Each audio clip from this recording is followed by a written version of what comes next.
당신을 괴롭히는 투자 고민, 저희 아침엔 투자가 함께하겠습니다. 저는 허잼입니다. 여러분 안녕하세요. 코스피 6,400시대 인사드리는 여도은입니다. 네. 와, 오늘 또 장 초반에 물론 지금은 6,373포인트로 네. 조금 밀리고 코스닥도 지금 3,000단자 비롯해서 시총 상위주들이 좀 큰 폭의 하락이 나타나면서 1%대 하락이지만 장 초반에 6,400을 돌파하는 걸 대단한 겁니다. 보면서 네. 깜짝 놀랐습니다. 네. 매일매일이 정말 경신 또 경신 이름 중에 경신이라는 분이 있는데 뭐 그렇죠? 김경신, 이경신 씨. 박경신, 지금 뭐 보고 계신 분들 유경신. 중에도 있을 수도 있어요. 오늘은 경신의 날이다. 네. 네, 최근은 계속해서 경신의 날이다 싶고요.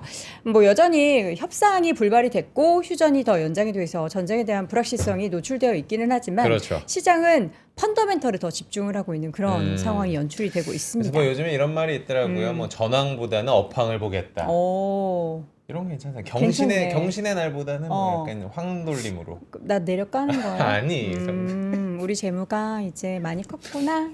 그렇습니다. 자, 여러분 전황보다는 업황을 봐야 된다. 네. 하이닉스 기대되잖아요. 내일 실적 발표. 오늘은 물론 이제 실적 발표 전에 어제 사실 애프터마켓까지 따지면 6% 넘게 올라서 네. 오늘 이렇게 쉬어가는 거는 어찌 보면 당연하긴 하지만 음. 내일 이 시간이 여러분께 기대가 어떤 됩니다. 이야기를 전하게 될지 매우 고대하고 또 연대하도록 하겠습니다. 네, 고대하고 연대하고 따라가야 됩니다. 해줘야 돼, 제가. 해줘야 돼. 네. 자, 오늘 또 시장 이야기 나눠보기 전에 우리 시청자분들을 위한 저희 릴레이 세미나 스페셜하게 계속해서 진행을 하고 있는데요. 네.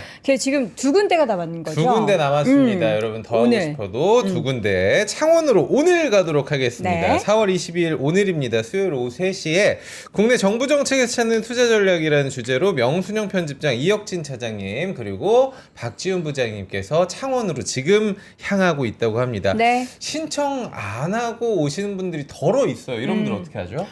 그냥 여도원 이름 대고 들어가세요. 맞아요. 괜찮습니다. 여도원이 방송에서 오늘 아침에 들어가라던데요 하면서 이 영상을 그냥 보여주세요. 그러면은 박지훈 부장님이 패스 하면서 이제 여도원 패스. 들어가게 해주실 거예요. 만약에 네. 안 되면은 전화 주세요.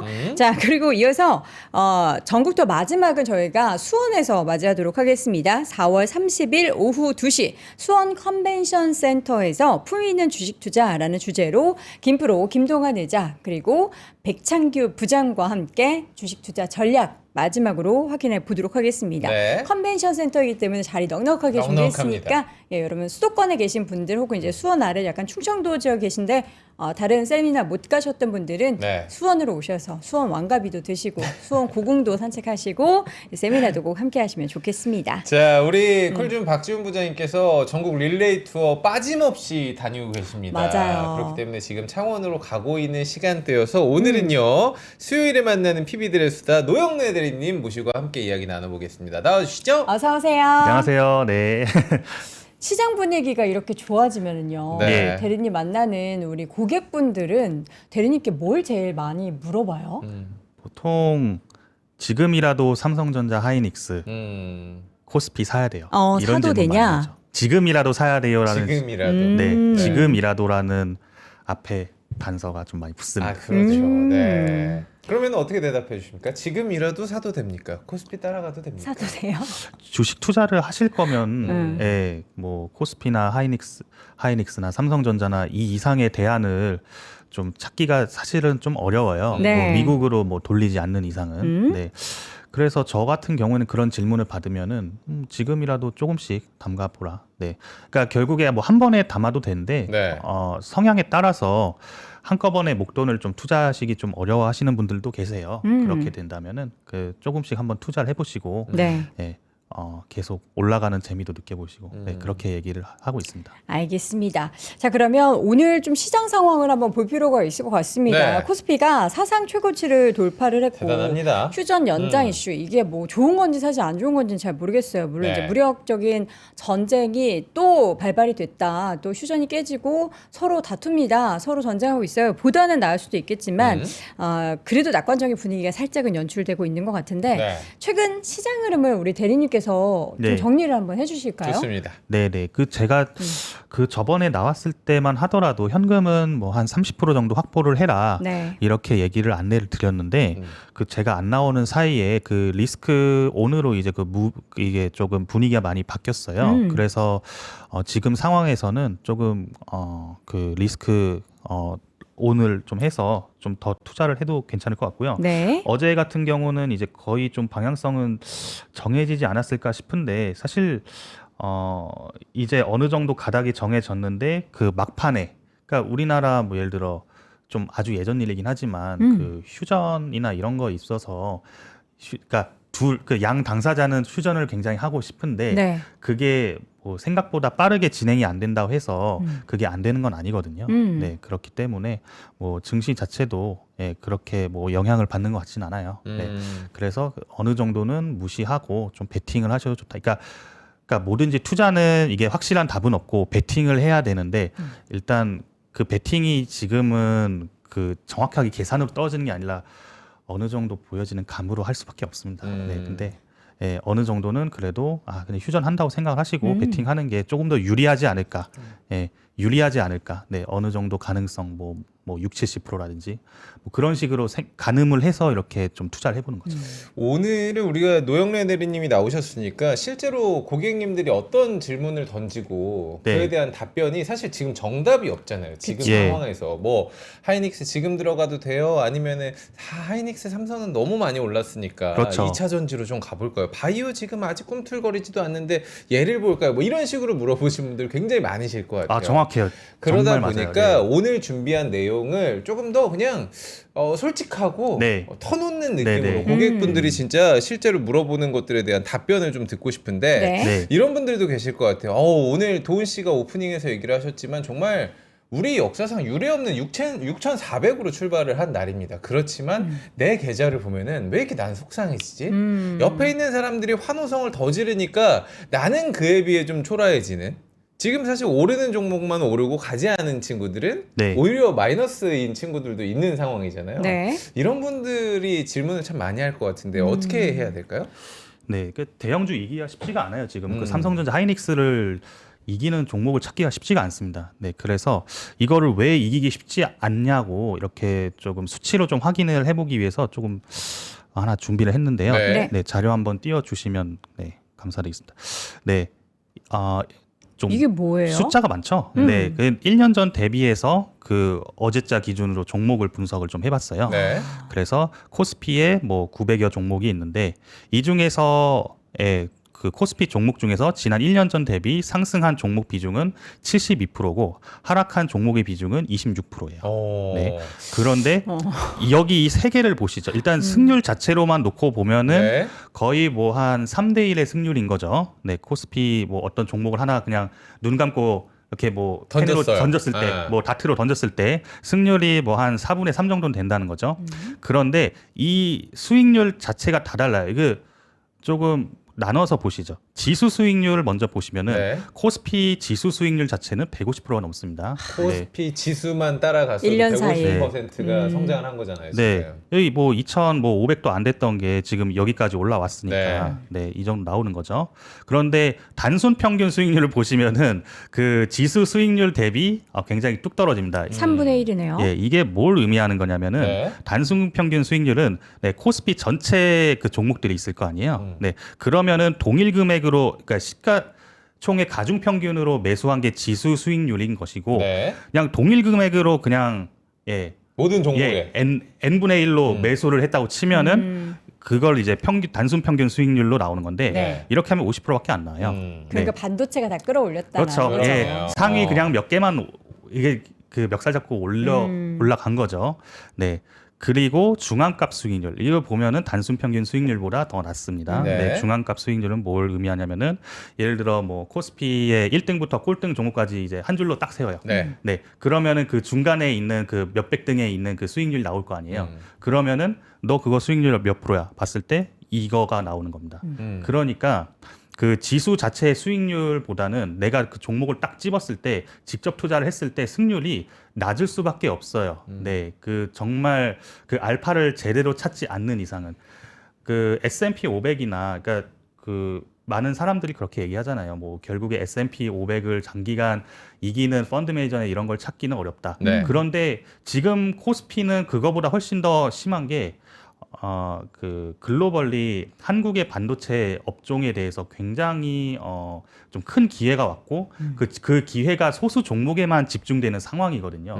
그러니까 더더욱 다른 종목으로 온기가 퍼지기가 쉽지가 않은 상황이라는 거죠. 네, 그러니까 이 지수 자체를 좀 이기기가 쉽지가 않아요. 지금 상황은. 그래서 오늘 좀 드리고 싶은 말씀 중 하나가 종목을 너무 많이 벌리지 말고 일단 그 본인이 투자하고 있는 그 종목이나 어떤 전략이 지금 당장 삼성전자, 하이닉스, 코스피를 이길 수 있는지 냉정하게 한번 뒤를 돌아봐야 된다. 네, 그걸 좀 얘기하고 싶습니다. 오늘의 약간 대주제 혹은 전제를 먼저 이야기를 좀 해주신 것 같아요. 예. 너무 많은 종목을 가지고 있지 네. 말자. 너무 많은 종목을 갖고 있지 말고 선별 투자를 그러니까 투자를 한다면은 그거에 대해서 내 이 필살 종목으로 삼전 하이닉스 이길 수 있어? 이걸 한번 따져봐야 된다는 거죠.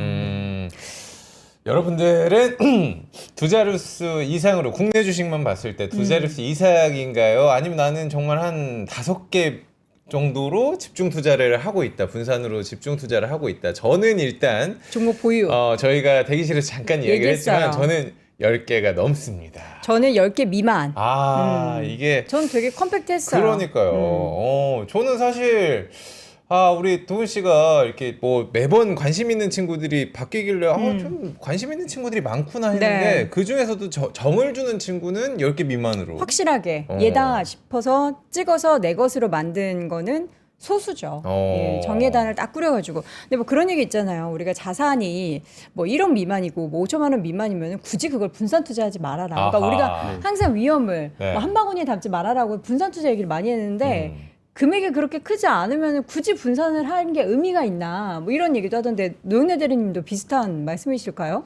이거는 그 개인의 성향에 따라서 다르긴 한데 네. 그 먼저 좀 보시면은 네. 중요한 게 그 제가 좋아하는 워렌 버핏. 네. 네. 네, 증권사 사람들 다 워렌 버핏 30개 좋아하시죠. 정도씩은 네. 가지고 계신 것 같은데 지금 보니까. 그러니까 버핏이라는 사람이 굉장히 뭔가 그 두 가지의 모순된 얘기를 했어요. 네. 그 종목 비중에 대해서 그 본인 자체는 집중 투자를 즐겨 하는데 다른 사람한테는 분산 투자를 하라고 얘기를 했어요. 왜요? 그러니까 본인은 잘 아는 거에만 투자를 하고 집중된 거에 이제 투자를 하는 게 마음이 더 편하고 네. 쓸데없는 뭐 다악화 뭐 그런 다각화가 아니라 다악화라는 표현을 썼습니다. 네. 다 악화. 예, 그러니까 많으면 많을수록 나쁘다. 그러니까 이거에 대해서 별로 본인은 안 좋아하시는 것 같아요.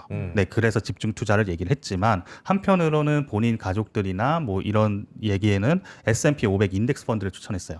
그러니까 결국에 본인이 정말 진지한 각오로 그러니까 종목에 대해서 뎁스 있게 투자를 하거나 뭐 그러니까 좀 중장기적으로 좀 바라볼 수 있는 그런 여유가 없다면은 S&P 500 이렇게 분산 투자를 하는 게 낫고 그렇지 않고 본인처럼 이제 굉장히 좀 집중 투자를 하고 좀 그 굉장히 좀 강한 강도로 공부를 하고 네, 그렇게 집중해서 공부를 한다면은 나는 집중 투자를 선호한다. 네. 그러니까 본인 같은 전문 투자자에 한해 이렇게 집중 투자를 선호를 하는 것이에요. 그래서 저는 이렇게 조금 준비를 해봤는데 시드머니별로 좀 구분을 해봐야 될 것 같아요. 이런 거 좋습니다. 예. 그래서 좀 큼직하게 했습니다. 네. 네. 일단 1억 미만, 네, 이 구간이 많을 거예요. 네, 1억 1억에서 미만. 10억 사이. 네, 먼저 1억 미만부터 네, 먼저 해볼게요. 네. 1억 미만은 그러니까 1억이 큰 돈이긴 해요. 굉장히 큰 돈입니다. 굉장히 큰 돈 네. 맞습니다. 그렇지만 1억만 가지고 인생이 바뀌어지거나 그렇진 않습니다. 일단 그 모으는 과정을 굉장히 단단하게 연습하는 과정이 있으면 그 1억의 그 질감이 나중에는 굉장히 달라지긴 하겠지만 네. 어쨌든 1억 미만은 어떻게 투자하는 게 좋냐? 만약에 그 본인은 정말 전문 투자자의 길이 아니고 나는 본업을 좀 주로 해서 좀 근로소득이나 다른 소득을 좀 이렇게 집중하고 자본소득은 뭐 S&P 500이나 뭐 코스피 뭐 200이나 이런 인덱스 펀드로 가져가겠다 네. 하시고 싶으신 분들은 그렇게 하시면 되고요. 네. 그게 아니고 개별 종목으로 나는 승부를 보겠다 이런 진지한 각오를 하신 분들이 있잖아요. 2배, 3배짜리. 예, 2배, 3배, 뭐 어쨌든 2배, 3배를 먹는다는 각오로 네. 네, 인생에 걸쳐서 네 그렇게 된다면은 종목을 그러니까 벌리지 말고 정말 압축해서 땅땅하게 가져가야 된다고 생각을 해요. 땅땅하게 가져가라. 예. 네. 예, 저는 1억 미만이면 5종목 미만이 괜찮다고 봅니다. 네. 지금 채팅창에 막 네. 25개 종목 가지고 있다, 30개 갖고 있다 막 이러시는데 저런 분들은 그러면 보통 10억 이상이신 분들이신 거죠? 관리가 아유. 되나요? 이게 사실 저 개인 투자자분들 굉장히 잘하시고 그런 분들 탐방 정말 부지런히 다니시고 굉장히 공부 열심히 하시는 분들 보면 맞아요. 네. 그런 분들도 정말 하루 종일 주식에만 몰두하시는 분들도 그런데 네. 다른 뭐 자영업이라든지 아니면은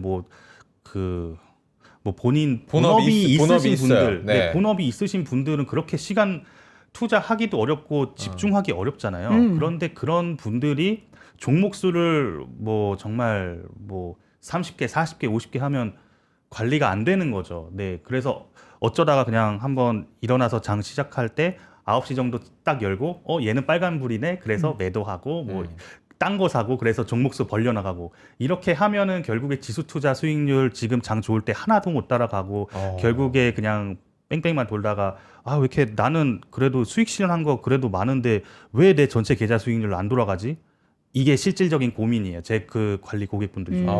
그러면은 저는 공통적으로 드리는 질문이 그러니까 종목 수가 몇 개예요. 그러면은 집중해서 해야지 본인이 그 공부하고 그리고 또 뭐 매매하는 타이밍이라든지 그리고 또 인내심이라든지 그런 것들이 받쳐줄 수가 있거든요. 그런데 너무 많으면 안 돼요, 이게. 특히 1억 미만이면은 연습하는 구간이라고 생각을 하셔야 됩니다. 네. 내가 실수를 하더라도 그러니까 1억 예를 들어 1억이라고 치면은 1억에서 5%만 까져도 500만 원인데 500만 원 큰 돈이죠. 네. 하지만 나중에 이게 10억이나 뭐 20억 뭐 10억 단위로 넘어가게 되면은 그 5%가 빠지면은 얼마입니까? 10억에서 빠지면 5천만 원이잖아요. 그러니까 예행 연습을 해보는 단계라고 생각을 하셔야 돼요. 뭔가 네. 그 변동성에 대해서 내가 그 잠을 설치거나 뭐 이런 거에 있어가지고 변동성을 이겨내는 지금 과정을 좀 연습을 해야 되는 거고 그렇기 때문에 좀 안전해 보이는 그 이제 분산 투자, 말도 안 되는 분산 투자는 좀 하지 마시고 정말 그 5종목 미만으로 뎁스 있게 공부하셔가지고 승부를 보겠다는 마음으로 좀 연습을 많이 하시고 그리고 변동성을 견디는 멘탈을 훈련하면 좋겠다는 생각을 하고 있습니다. 근데 지금 같은 장에서는 네, 이렇게 트라이를 해보셔도 괜찮아요. 네. 그러니까 1억 미만이신 분들의 개별 주식 5종목 미만. 그러니까 보통 뭐 지금 상황에서는 시총 상위 종목들 일부 좀 담고 코스닥에서 뭐 개별주 내가 정말 얘는 뭐 한 템버거 본다. 네. 막 그렇죠. 이런 종목으로 좀 고르고 네. 해야 하는데 이 뭐가 될지 모르니까 네. 얘도 사고 네. 쟤도 사고 그래서 한 방에 뭔가 네. 그 한 10종목, 15종목 중에서 팡 네. 튀는 종목을 다 기대하는 거잖아요. 네, 일단 뭐가 어디 PB가 말했는데 어디 애널리스트가 말했는데 저 종목들 다 좋아 보여. 그러면은 다 좋아 보이니까 다 사자 이렇게 하는데 그러면 네. 관리가 됩니까 사실? 여러분, 근데 우리, 저희의 책임도 있습니다. 이 다변화된 채널과 이 맞아요. 미디어 시장에서 아니요, 이게 아침에 6시부터 우리 도훈 씨 나와가지고 우리가 미국장 공부하는 시대가 뭐 예전부터 공부를 많이 하셨지만 정말 많은 채널에서 요즘 주식 네. 이야기를 하고 또 종목 이야기를 하다 보니까 맞아요. 정말 많은 정보가 들어와서 그 그렇죠. 많은 정보를 내가 거르고 선택을 해야 되는데 필터링 공부가 좀 돼 있지 않은 것 같아요. 저 스스로도. 아니, 정보 자체는 정말 좋아요. 저는 진짜 매해가 갈수록 이제 3프로 TV나 뭐 그런 이제 그 대중 매체들에서 너무나는 고급 정보를 받고 있어서 네. 저는 너무 굉장히 도움이 많이 됩니다. 하지만 정보의 양이 많으면 많을수록 굉장히 그 가지치기를 하는 그리고 단도리를 치는 다 좋다고 그 팔랑귀 그렇게 하는 게 아니라 이거는 그래서 안 좋은데 저래서 안 되는데 그 계속 시나리오를 굴려보는 거죠. 그래서 계속 쳐내는 과정이 필요한 것 같습니다. 네, 그러니까 좀 오픈 마인드로 이렇게 처음에는 그 정보를 다 이렇게 빨아들이되 그 다음부터 어느 정도 됐다 하면은 그때부터는 저 종목은 괜찮게 보이는데 네. 그래도 하나둘씩 가지를 쳐가면서 최종적으로는 집중해서 조금 시도를 해보는 거죠. 그래야지 실질적인. 네. 왜냐하면은 우리 지금 댓글창에도 아니, 굉장히 네. 오늘 공감하신 분들이 많이 네. 댓글을 남겨주고 계시는데 저도 사실 일주일에 평일 주식장이 열리는 날인 여러분과 이렇게 주식 얘기, 경제 얘기를 나누고 있지만 전 매일매일 만나는 전문가분들이 거의 저한테는 쇼호스트 분들이에요. 이 기업 보세요. 이거 사세요. 너무 좋죠. 이래서 여러분, 좋죠. 오늘 살 수 있는 마지막 기회입니다. 나한테 그렇게 들리는 거야. 늘림보. 약간 그러다 보니까 고민이 굉장히 많아지는데 일단은 1억 미만 그리고 예. 차츰차츰 그럼 1억 이상으로 많은 분들이 또 1억 이상이 되셨을 수 있거든요. 지금 수익률이 올라갔다 보니까. 그렇죠. 그럼 네. 어떤 선택을 좀 해야 됩니까? 그러니까 1억에서 10억은 그러니까 본격적으로 뭔가 해볼 수 있으면서 적극적으로 시도를 해볼 수 있는 구간이에요. 그러니까 저는 굉장히 단순화해서 말씀드리는 겁니다. 네, 그 어쨌든 간에 1억에서 10억을 그 주식 투자나 뭐 이런 걸로 뭐 근로소득이나 뭐 예적금 깨서 이렇게 직장인분들 이렇게 준비하셔가지고 지금 본격적으로 투자하시는 분들은 일단 하루에 몇백만 원, 뭐 몇천만 원 움직이는 것도 이제는 그 경험을 하실 수 있는 구간입니다. 특히 이번 이란 전쟁 때 뭐 이 정도 구간에 계신 분들은 그 몇천만 원도 많이 그냥 하루 만에 녹기도 하고 갑자기 맞아요. 걸리기도 하고. 그렇죠. 예. 그런데 몇천만 원이 사실은 근로자 입장이나 아니면 자영업 하시는 분들 입장에서 보면은 크죠. 굉장히 네. 큰 돈입니다. 그런데 이제 본격적으로는 그 변동성을 이기는 그런 멘탈 훈련을 지금 하고 계시는 거고요. 그러니까 훈련이라고 하니까 조금 좀 건방져 보이는데, 그러니까 어떤 그런 조금 뭐랄까 훈련보다는 그냥 과정이라고 표현하겠습니다. 근데 그 과정을 겪고 그리고 멘탈이 단단해지고 계시는 분이시고요. 어쨌든 간에 캐시플로우가 있는 1억에서 10억 고객의 분이시냐, 아니면은 캐시플로우가 끊긴 1억에서 10억 고객이냐, 이거에 따라서 달라질 것 같아요. 그 먼저 그 1억에서 10억 구간이더라도 캐시플로우가 안정적으로 나오는, 그러니까 적당한 수준의 괜찮은 안정적으로 나오는 캐시플로우가 나오는 그런 투자자 분이라면은 네. 조금 더 적극적으로 베팅을 유지하고 종목 수도 조금 더 집중해서 이렇게 해도 유효할 것 같습니다. 다만 캐시플로우가 이제 뭐 자영업이라든지 그 경기를 많이 타서 캐시플로우가 일정하지 않거나 또는 은퇴를 해서 기대할 수 있는 수입이 연금 이외에 많이 없다. 그렇죠. 그러신 분들은 네. 좀 분산을 많이 하셔야 되는데 ETF를 조금 활용하시면 좋습니다. 그때부터는. 네. 그러니까 개별 종목으로 승부를 보겠다 이렇게 하는 게 아니라요. 결국에 그 조금 그 변동성이나 이런 거에 있어서 그러니까 하루에 뭐 몇천만 원 깨지다 보면은 그러니까 이 구간에 계신 분들은 네. 그러면은 실수할 확률도 좀 생겨요. 왜냐면은 그 단단하게 좀 버티면 되는데 아니면은 그 일단 뭐 미리 현금화를 해놓고 그 다음에 추이를 그 돌아설 때까지 조금 그러니까 조금 시간을 두고 지켜보면 좋은데 너무 빠르게 성급하게 행동을 한다든지 네. 그런 실수가 나올 수가 있어요. 그러니까 변동성을 좀 줄이는 ETF나 아니면 그런 조금 시도를 많이 하시는 게 좋습니다. 네. 은퇴를 하셨다 하더라도 이제 배당이라든지 연금으로 캐시플로우가 충분하신 분들은 전자가 될 수도 있겠네요. 그렇죠. 네, 캐시플로우에 따라서. 왜냐하면은 그 캐시플로우가 끊겼는데 주가가 이렇게 굉장히 좀 하락을 경험한다. 그러면은 제가 그 고객분들을 관찰했을 때도 멘탈이 흔들리는 정도가 달라요. 네, 다르네요. 네. 캐시플로우 유무에 따라서. 네. 네. 그러니까 그 본인의 그 멘탈을 이제 케어를 할 수 있는 수준을 그 어느 정도 스스로 본인이 인지하시고 분산 투자, 집중 투자를 좀 선택하시는 게 좋습니다. 그런 분도 계실 것 같아요. 네. 정말 이제 개인에 따라 다르지만 예. 나는 캐시플로우가 없지만 멘탈이 정말 탄탄한 사람이다. 그 멘탈.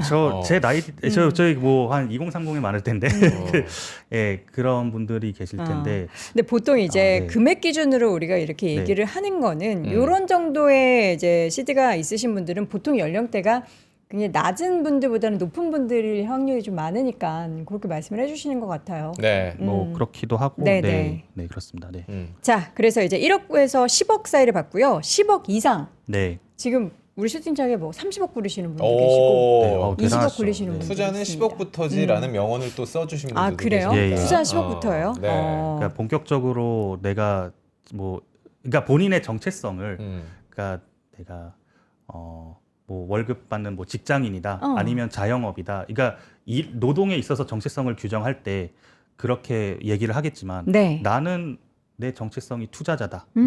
그러려면 한 10억 정도 이상은 있으면은 그래도 좀 스스로에 대해서 나는 투자자라는 정체성을 뭔가 갖고 있어. 전업으로도. 네, 네. 그렇죠. 뭐 전업이 되었든 뭐 전업이 아니고 뭐 다른 일을 하더라도 그래도 나는 내 스스로를 뭐 소개를 할 때 나는 투자자입니다. 이렇게 그래요? 말을 할 수 있는 수준이 될 수 있을 것 같아요. 네. 물론 뭐 1억 미만, 1억, 10억도 투자자가 맞는데 그 진정한 의미에서요. 어느 정도. 네, 그러니까 10억 이상을 따로 분류를 했고요. 네, 그래서 10억 이상은 그 캐시플로우, 그러니까 그 10억 이상을 그 자산을 형성한 과정이 그 주식 투자를 통해서 10억을 만든 사람이냐, 아니면은 일시적으로 뭐 퇴직금이라든지 아니면 사업이라든지 뭐 상속이라든지 뭐 스톡옵션이라든지 뭐 부동산이라든지 이런 주식 투자 외에 그 목돈이 생겨서 10억 이상이 만들어진 거에 따라서 조금 분류를 해볼 수가 있을 것 같아요. 네, 왜냐하면은 전자와 후자는 그 주식 투자의 그 변동성이나 그 투자의 무게를 이겨낼 수 있는 강도나 그 레벨부터 자체가 굉장히 다르기 때문입니다. 그쵸. 네, 그렇죠. 그러면은 10억 이상인데 말씀한 것처럼 일회성으로 갑자기 돈이 예. 생겼어요. 근데 주식 투자를 그렇게 적극적으로 안 해봤다 하시는 분들은 요 맨 앞에 보면 압축과 멘탈 훈련처럼 1억 미만인 투자자처럼 한번 해보고 예, 조금 시드를 더 늘려서 1억에서 10억 사이로 한번 또 넘어가서 해보고 네. 이렇게 순서대로 하는 게 맞죠? 저는 그게 맞다고 보는데 근데 안 흔히 그렇게 하죠. 하시는 실수 중에 하나가 한 번에 그냥 다 집어넣으시고 지금 그렇잖아요. 예, 이제 인생. 얼마 전만 해도 네. 막 건물 팔아서 집 팔아서 어르신이 막 삼성전자 물론 잘한 줄 서 선택이죠. 계시고. 물론 잘한 네. 선택이죠. 그러니까 그러면은 그러니까 감각이 있으시고 굉장히 뭐 강철 멘탈이시고 나는 뭐 노하우가 있으니까 괜찮아 이렇게 하시는 네. 분도 있지만 정말 주식 투자를 그동안 그 안 하시고 다른 쪽으로 불을 일구셨는데 갑자기 지금 주식 시장으로 넘어가니까 한 방 이렇게 넘어가시다 하면은 나중에 좀 하락장이 오거나 그렇게 할 때 좀 대응이 안 될 수도 있고 또 당했다 증권사 친구들한테 뭐 이런 좀 불평을 하실 수도 있을 것 같아요. 그러니까 투자를 정말 그 단계별로 그 쌓아 올리면서 직접적으로 제대로 안 해보신 분들이 네. 처음으로 직접적으로 목돈으로 투자를 하는 거는 좀 지양해야 되지 않을까. 네, 좀 금액을 조금 좀 낮춰서 좀 연습을 해보고 계속 그 돈이 아무리 많더라도 이 정도의 금액으로 좀 계속 내가 이렇게 투자해도 괜찮나? 내가 받아들일 수 있는 규모인가? 왜냐하면 주식 투자가 기질상 안 맞는 분들도 상당수 계세요. 그렇죠. 네. 그러니까 어떤 게 내 기질에 맞는 투자인가 이거를 조금 좀 파악을 하는 과정이 처음에 필요하다 보고 있습니다. 그런 기질은 내가 네. 어떻게 파악할 수 있을까? 나는 어떤 사람인지에 대해서 배급박을 보고 이게 기질이. 약간 그런 메타인지가 안 되는 사람들이 맞아요. 많아요. 네. 투자를 안 해봤으니까. 뭐 혹은 너무 이제 난 되게 잘해 하면서 나만의 예. 뭔가 세계에 빠져 계신 분들도 있을 거고. 난 되게 잘해라는 생각이 들면 뭔가 잘못된 거거든요. 제 느낌상, 제 느낌상, 난 달라 누구랑 달라 뭐 이렇게 그 생각이 들 때 제가 항상 그때가 약간 좀 안 위험한 좋았어요. 거다. 네. 그러니까 자꾸 그렇지만 저도 뭐 물론 저도 좀 다르죠. 뭐 전문 투자자의 길을 걷고 있는 사람이니까 그렇지만 항상 그럴 때마다 이제 겸손하게 눌러주는 게 시장입니다. 진짜 네. 이 시장 안에서는 늘 겸손해야 되고 네. 내가 잘났다 하는 순간 계좌에 또 나타나는 것이 성적이기 때문에 저는 뭔가- 근데 개인적으로 제가 네. 잘났다고 생각한 적이 단 한 번도 없는데 투자에 있어서 수익률이 괜찮아요? 아니요. 안 괜찮아요. 겸손한데도 나 그래요? 되게 겸손하거든요. 수익률도 겸손하신가요? 매우 겸손하죠. 그래요? 예. 네. 그래도 뭐 은은한 자신감 정도는 은은한- 계속 그 가지고 계시면은 좋을 것 같고요. 근데 결국에는 매수든 매도든 버튼을 누를 때 나에 대한 확신이 있어야 되는 거잖아요. 그렇죠. 그거는. 확신이 네. 없으면 투자 의사결정을 할 그래요. 수가 없죠. 맞아요. 네. 다른 사람한테 위임을 해야죠. 그럴 때. 네. 위임은 우리 노영희 대리님한테 저희가 그러면 시드버니 별로의 네. 어떤 스텝 바이 스텝에 대해서 좀 이야기를 나눠봤고 네. 저는 그럼에도 불구하고 지금 여기다가 마지막 질문에 어. 그래서 뭐 사요를 지금 써놓고 있는 제 자신을 보면서 다시 네. 공부를 해야겠다라는 생각이 그렇죠. 드는데 이게 5개로 압축하려면 뭐 어떤 거 사야 돼요? 맞아요. 뭘 버려야 되는지 그것도 중요하잖아요. 5개로 압축해야 되면은 어떤 종목들을 사야 돼? 그게 뭐 선택을 해야 되는지. 업종이 될 수도 있고 아니면 시장의 뭐 주도주나 뭐 무슨 어떤 종류가 있을 거 아니에요. 예. 그런 기준도 노대리님도 있으실 것 같고 그리고 이제 1억부터 10억이면은 거기에서도 이제 종목을 조금 더 분산했을 때 이런 쪽으로 포트폴리오를 좀 나누세요라는 그런 기준 혹시 너무 있으실까요? 좋다. 네. 기준보다는 이게 괜찮은 것 같아요. 그 화면 띄워주시면 네. 그 끊임없이 자기를 향해서 어쨌든 지금 많은 종목들을 벌리고 계신 분들은 좀 가지치기를 많이 해야 될 것 같다는 생각은 들고, 네, 내 선택이 코스피, 삼성전자, SK하이닉스, 이 너무 뻔하고 교과서적인 말일 수도 있는데 네, 진부하지만 그냥 말을 해보도록 하겠습니다. 어. 내 선택이 이 셋보다 더 나은 선택인가? 그 이유는 지금 장에서 내가 이 셋을 투자하지 않고 다른 오. 종목을 샀을 때 네. 내가 이거를 이길 수 있어? 이거보다 괜찮은 투자야? 승률 관점에서 아니면은 그 기대 수익률 관점에서 그러니까 스스로 질문을 해보는 거죠. 이거는 정확한 답은 없는데 그러니까 질문 자체를 해봐야 될 것 같아요.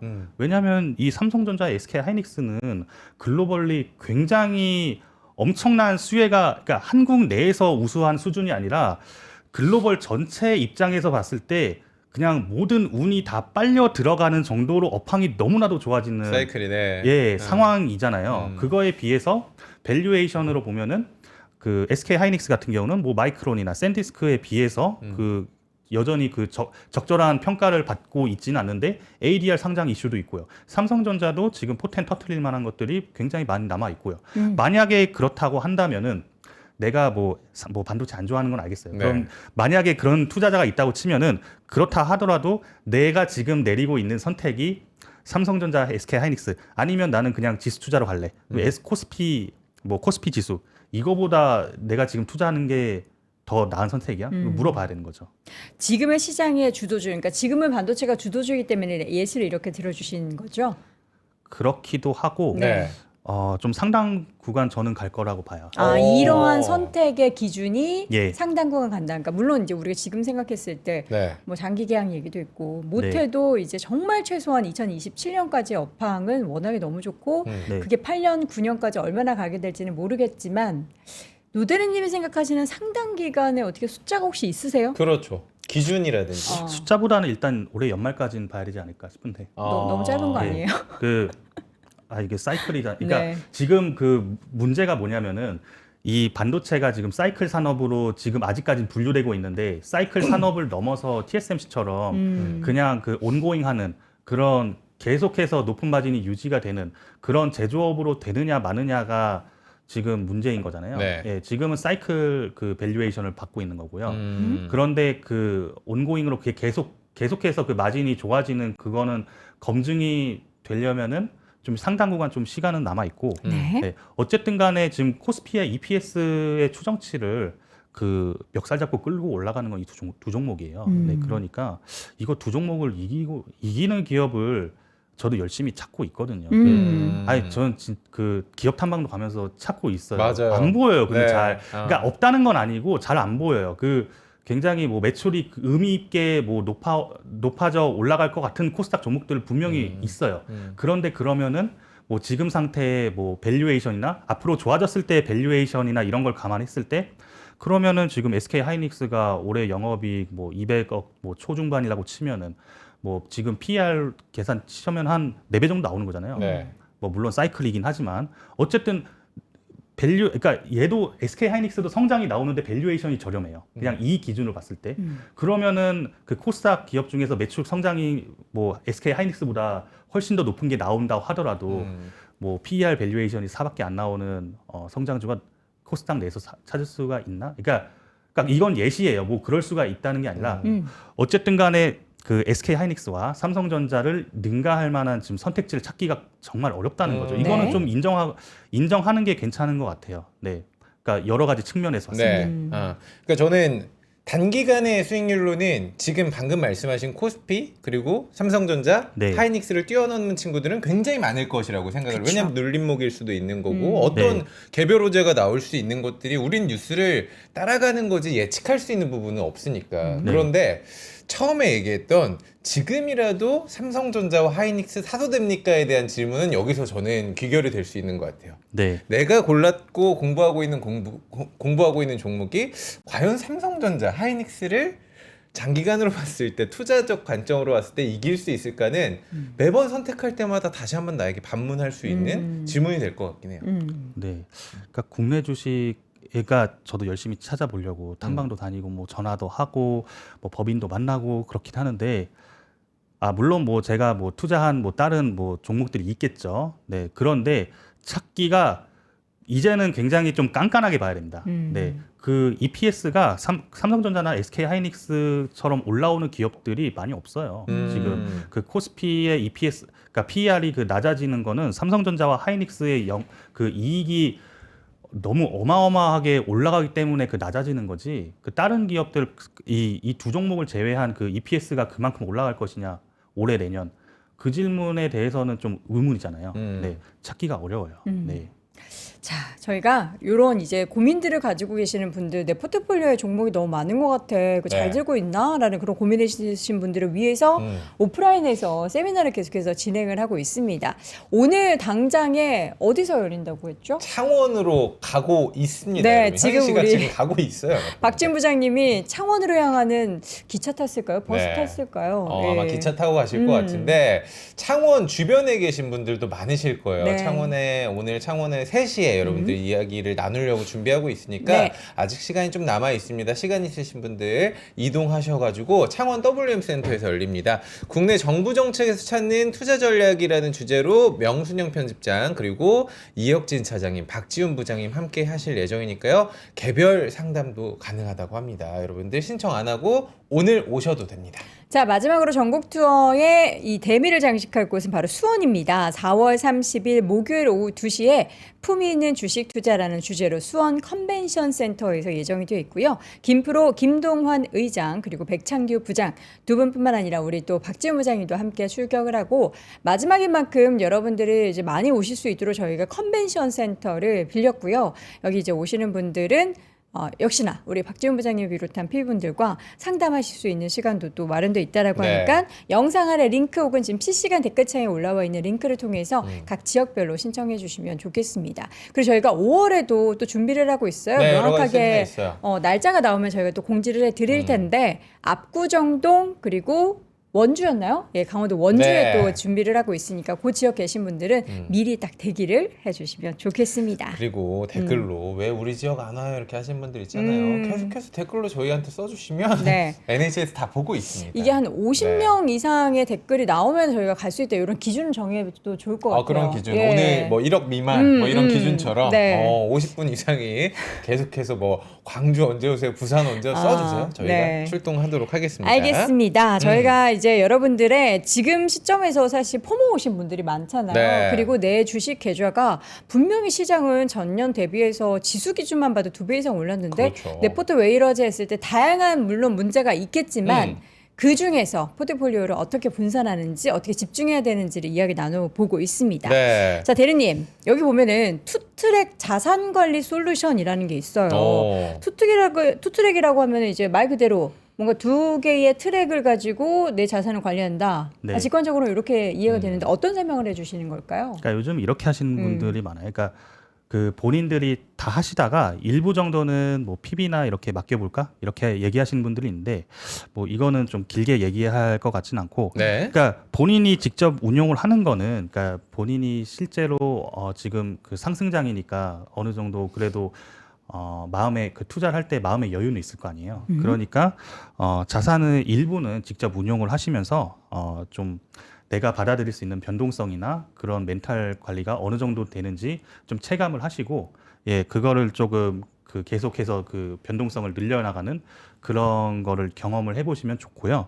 그렇게 본인만의 그 투자 감각을 유지하는 데 있어서 그 직접 네. 운용을 한번 해보시고, 그 나머지는 그런 것들이 있습니다. 그 세미나나 이런 거를 그 3프로나 아니면 다른 데서 뭐 자산운용사에서 뭐 굉장히 얘기 많이 하세요. 많이 찾아보면. 나오시죠. 네. 예. 그런데 그 자산운용사분들이 얘기하시는 거는 결국에 내가 자산을 잘 불려줄 수 있으니까, 예, 그 시황도 얘기하시고 뭐 종목 얘기도 하시고 뭐 투자 어드바이스도 하시고 그런 거잖아요. 그러니까 일부 정도는 뭐 자산 관리는 그런 뭐 자산 운용사나 PB한테 네, 한번 좀 맡겨볼까 이렇게 주문할 수 있는 거죠. 단 본인의 뭐랄까 그 성향이나 네. 그런 이제 목표나 이런 거에 맞춰서 그 핏을 맞는 그런 뭐 운용사라든지 PB를 찾는 게 굉장히 중요해서 두 가지 방향으로 투 트랙으로 좀 자산 관리를 알아보시는 게 좋을 것 같습니다. 저는 이제 오늘 준비하신 장표에서 이런 코멘트도 굉장히 좀 궁금하긴 했었어요. 이제 투자와 자본 소득을 적극 추구해야만 하는 맞아요. 시대에 살고 있다. 예, 예.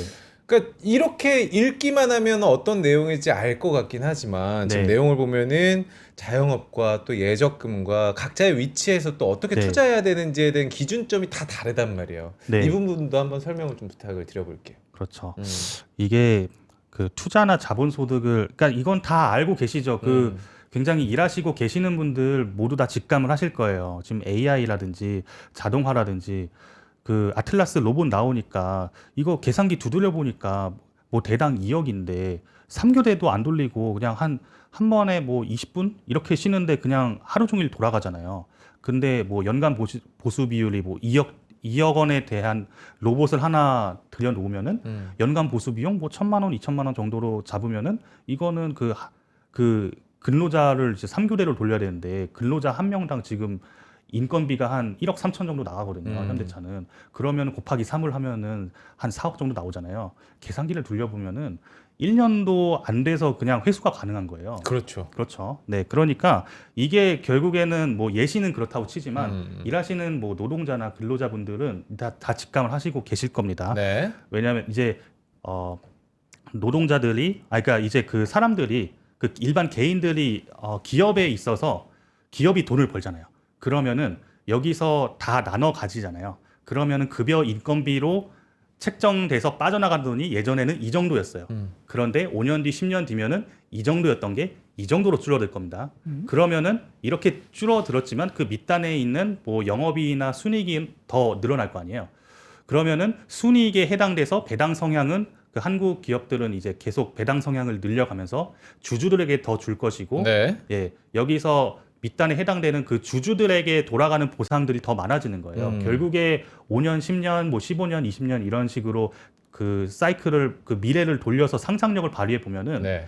근로소득으로 가져갈 기업이 돈을 벌면은 그 노동자가 가져갈 수 있는 소득은 굉장히 작아지고요. 주주들이 가져가는 소득은 굉장히 많아질 거예요. 그러니까 자본소득을 그 하루빨리 이거 누가 안 가르쳐 줍니다. 네, 그래서 각자 도생의 시대인 것도 알아서 잘 투자를 해서 주주가 많은 양의 주식을 소유해야지 그나마 이제 그 변화에 따라갈 수 있다. 그렇기 때문에 지금 주식 투자를 하고 있는 거고요. 네. 그래서 비자발적으로 사실은 주식 투자와 기질이 안 맞는 사람들도 주식 시장이나 뭐 자본 시장에 결국에서 내몰리게 될 수밖에 없는 것도 사실이에요. 네. 이게 조금 불안한 거죠. 왜냐하면은 기질에 안 맞는 사람들이 굉장히 많은데 예적금은 대체를 할 수가 없잖아요. 금리가 굉장히 낮은데 그렇죠. 인플레이션도 따라가기가 어렵죠. 네, 자영업 같은 경우에는 너무 과열 경쟁이죠. 은퇴 후나 아니면은 뭐 3, 40대 뭐 자영업 창업을 해서 실패 확률이 계속해서 올라가죠. 그러니까 결국에는 그 개인들은 이렇게 인구는 줄어들지 않고 이렇게 있는데 노동소득으로 뿌려지는 거는 굉장히 작아지고 자영업이나 예적금으로 가져갈 수 있는 그 몫은 굉장히 없어지는 거예요. 네. 그러니까 결국에는 투자를 좀 많이 고민을 해야 되는 시기가 맞아요. 이거는 뭐 5년 전, 10년 전에도 다른 분들이 많이 했던 얘기지만 최근 뭐 1, 2년 사이에 AI가 급속도로 발전하게 되면서 점차 굉장히 급속도로 좀 진전이 이루어지고 있습니다. 그렇기 때문에 주식시장을 우리나라 주식시장이 올라가는 거를 좀 여러 가지 이런 그 세상이 변화하는 것과 더불어서 같이 연결해서 봐야 되는 거예요. 그래서 은퇴 후에도 적극적인 투자를 통해서 현금 흐름을 좀 창출을 해야 되고요. 난 주식 투자는 아직도 투기라고 생각을 해. 그러면은 이런 분들은 대안이 많이 없어요. 네. 그러니까 대안을 뭐 찾으려면 뭐 국민연금에서 조금씩 받는 거나 뭐 예적금으로 하는 수밖에 없는데 그걸로 충분하게 본인이 원하는 그런 이제 생활을 영위하기가 어렵잖아요. 그렇죠. 그렇죠. 네, 네. 그러니까 투자랑 자본소득을 좀 적극적으로 추구를 해야 되고 공부를 좀 많이 하셔야 되는 그런 시대입니다. 네. 더불어서 네. 이제 뭐 개인에 따라서도 다르긴 하겠지만 연령별로도 다르기도 하고요. 그렇죠. 투자를 본격적인 투자와 또 안정적인 투자를 고려하는 뭔가 그 요소들을 선택하려면 어떤 기준을 가지고 선택하면 좋을까요? 일단 본인이 투자 경력이나 경험을 그 본인 스스로에 대한 메타 인지가 가장 중요한 것 같아요. 네. 네. 길게 오래 20년, 저처럼 20년 했다고 무조건 투자를 공격적으로 막 나 잘해 이것도 아니거든요. 그렇죠? 그래도 뭔가 그 기질이 있어요. 그리고 또 그 경험에 따라 기질이 있어요? 그 경험에 따라 그 다른 게 있기도 하고요. 그러니까 정말 최악인 케이스가 이런 네. 상담 좀 해봤는데 내가 주식 투자는 하나도 안 해봤는데 은퇴 후에 목돈이 들어와가지고 은퇴 자금으로 주식 투자라는 것을 그러니까 그 워딩이 그래요. 주식 투자를이 아니라 주식 투자라는 것을 한번 처음 해보려고 해. 제일 위험합니다. 예. 그러니까 그런 분들 한 번에 턱턱 집어넣으시면 안 되거든요. 개별 종목에 20-30개 종목 뿌려 넣으시면 안 되거든요. 네. 그러니까 지수 투자부터 먼저 하시고 아니면은 종목 투자는 조금씩 하시고 그 남은 돈은 뭐 ETF 투자 그리고 일부 PBA나 뭐 자산운용사 펀드에 가입하는 식으로 그렇게 그 집 좀 넓혀 가시는 게 좋을 것 같아요. 자, 우리 노대리님과 함께 이야기를 나눴던 요 내용도 여러분은 어디에 해당하는지 잘 좀 고민해 보셨으면 좋겠어요. 그러니까요. 네. 물론 마음이 급해질 거고 지금이라도 한번 무언가 투자해 볼까 하는 그런 생각을 가져 보시겠지만 내 투자 성향, 나의 뭐 연령, 그리고 내가 어느 정도 자금을 가지고 있는지 다양한 그 요소에 따라서 투자에 대한 성향과 그리고 종목 수, 그리고 어떤 것을 투자해야 되는지는 달라지기 때문에 네. 이런 내용 모르시는 분들은 이제 세미나 오셔서 한번 물어보셔도 좋고 우리 노대리님 찾아가셔서 물어보셔도 네. 좋을 것 같은데 대리님 그럼 결국에는 네. 아까 이제 자료에서도 보여주셨지만 지금 시점에서 투자를 내가 정말 나도 이제는 좀 한번 해보자. 네. 다들 이렇게 열심히 돈을 투자를 버는데 네. 이런 시점이라면 첫 주식은 결국엔 주도주 네. 반도체가 그렇죠. 되어야 네. 할까요? 네. 그렇게 생각을 하고요. 일단 뭐 코스피 200 지수를 추정하는 네. ETF나 이런 걸로 먼저 시작을 하시고 인덱스로. 예. 그리고 뭐 예를 들어 뭐 목돈이 있으면은 이제 시작을 해볼까 했을 때 현금성 자산을 다 투입하지 마시고 점차 늘려가면서 적응을 하면서 예. 공부를 하면서 적응을 하면서 이렇게 하시는 게 좋고 만약에 이거는 괜찮아요. 제 생각에 뭐 그 그러니까 이제 여러 가지 지수 투자 있잖아요. 뭐 코스피 200 이걸 넘어서 코스피 200보다 더 괜찮은 우량 투자가 있다면 S&P 500이나 나스닥이겠죠. 네. 나스닥 100하고 이제 뭐 S&P 500 이 지수 투자로 조금 많이 좀 트라이를 해보겠다. 이걸로 먼저 시작을 해보셔도 되고 개별 종목은 조금 연습을 하는 느낌으로 조금 작게 한번 시작을 해볼까? 단 너무 많이 벌리지 말고 뭐 5종목 이내로 한번 연습을 해보자. 그러면서 계속 좀 키워 나가는 거죠, 그 규모를. 그렇게 시도를 하시는 게 좋을 것 같아요. 처음부터 이 종목이 나중에 몇 배 간대 해가지고 몰빵 턱 준비가 안 된 상태에서 그러면은 물론 저는 몰빵으로 거의 진짜 뭐 세 자릿수 억 단위 그 분도 뭐 만나보긴 했는데 그거는 좀 다른 얘기 같아요. 예. 그 노력의 양이나 아니면 운의 그 뭐 총량이나 이런 게 감도가 다른 것 같고 네. 이제 본인들은 그런 분들이 아닙니다. 네, 그러니까 정말 처음부터는 개별 종목 투자는 작게 시작을 하고 종목 수도 조그맣게 시작하고 대표 지수 투자를 먼저 그렇게 하시는 게 좋을 것 같습니다. 네, 오늘 사실 우리 노영래 대리님 모시고 PB들의 수다에서 우리가 섹터와 종목 얘기보다는 좀 뭔가 철학과 앞으로 내가 가지고 있는 주식을 앞으로 어떻게 조금 더 발전시킬 수 있을지에 대한 질문을 많이 나눠본 것 같은데 시간이 조금 남았기 때문에 그래도 굉장히 또 시장 많이 공부하고 섹터, 계시잖아요. 네. 섹터로 봤을 때 오늘은 저는 궁금한 거는 하이닉스 역시나 실적이 이번 주에 나오기 때문에 네. 뉴스가 나온 뒤에 또 이게 반도체 시장이 어떻게 될 것인지 뭐 여러 가지 네. 지정학적인 것들이 있지만 네. 그 전에 우리가 힌트가 있었잖아요. 삼성전자 실적이 정말 역대급으로 나왔는데 그 주의 시장은 삼성전자 쪽은 크게 막 엄청나게 네. 튀어오른다거나 이런 느낌은 아니었거든요. 하이닉스는 좀 어떻게 보고 계세요? 뭐 세론 나올 수 있죠. 세론 나올 수 세론 있다. 나올 가능성이 조금 더 높다고는. 높다고 보세요? 아니 그 동안의 뭐 역사를 봤을 때 음. 뭐 그렇다고 하더라도 뭐 하루 이틀 투자하는 것도 아니고 네. 만약에 뭐 갑자기 막 불기둥을 뿜을 수도 있죠. 하지만 저는 뭐 가능성만 놓고 보면은 뭐 그러니까 그냥 대강 감이에요. 뭐 이렇게 된다가 아니라 네. 뭐 실적 발표하고 뭐 한 3-4% 빠질 수도 있지 않나? 뭐 이런 가능성이 조금 높을 수도 있고 그런데 그게 아니고 조금 낮은 확률로 막 불기둥으로 막 7-8% 올라갈 수도 있고 근데 그건 이제 좀 적은 확률로. 네. 어쨌든 간에 뭐 실적 발표가 영향에 끼치는 거는 뭐 셀론일 가능성도 좀 있다고는 보는데 그런데 그거는 뭐 한 1-2주일 지나면 또 네. 뭐 해소될 뭐 그럴 수도 있고 그래서 좀 중장기적으로 뭐 계속 들고 계신 분들이라면은 뭐 셀론 나와도 신경 안 써도 될 것 같아요. 네. 뭐 ADR 모멘텀도 있고 왜냐면은 굉장히 그 미국 투자자 입장에서 볼 때 그 삼성전자 대비 SK 하이닉스는 그 사업 구조가 굉장히 그 마이크론처럼 깔끔하잖아요. 네, 그렇죠. 네, 그러니까 반도체 하나만. 그러니까 이제 복합 기업들은 미국 증시나 뭐 여러 증시에서 좀 디스카운트를 받는 요인들이 있어요. 그런데 SK 하이닉스는 복합 기업 디스카운트를 받는 요소가 덜 하잖아요. 그 마이크론 밸류에이션 따라가면 네.